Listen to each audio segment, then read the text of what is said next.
حضرت بشرافی رحمۃ اللہ علیہ نے کیا کیا، آپ نے وہ کھانا، پہلے تو آپ نے پانی کے ساتھ اس بزرگ کا منہ دھویا اور پھر حضرت لقمے توڑ توڑ کے اس کے منہ میں ڈالنے لگے۔ وہ مریض رونے لگا، کہنے لگا حضور 14 سال ہو گئے، آپ ہر روز آتے ہیں، مجھے تو میرے اپنے بھی چھوڑ گئے، ہر روز 14 سال بیت گئے، کب تک آپ آئیں گے؟ تو جناب بشر نے اس بیمار کے آنسو پونچھے اور فرمانے لگے، تیرا کیا خیال ہے کہ میرا سارا شہر میری عزت کرتا ہے تو کس لیے کرتا ہے؟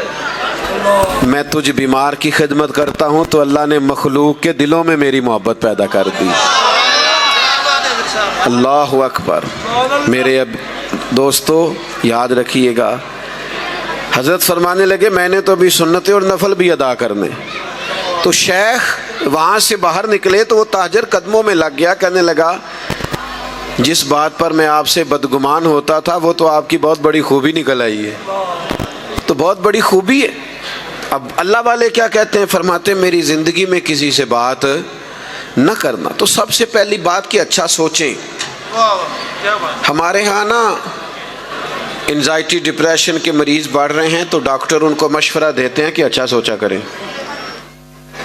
ہاں مہربانی کریں، مثبت رائے رکھیں گے تو انشاءاللہ نیند بھی صحیح آئے گی، اور تھوڑا سا اپنے علاوہ بھی کسی کو نیک سمجھ کے دیکھیں، اللہ کی مخلوق بڑی پیاری ہے۔ کسی اور کو بھی آپ سوچیں کہ یہ بھی بڑا خوبصورت انسان ہے۔ مجھے بتاؤ یہ جس آدمی نے مائک لگایا ہے، سٹیج بنایا ہے، دریاں بچھائی ہیں، ان کی کیا عزت ہوتی ہے محفلوں میں، جلسوں میں؟ میں نے ایک دفعہ ایک ساؤنڈ والے سے کہا، میں نے کہا یار نماز پڑھتے ہو تم اتنی تقریریں سنتے ہو؟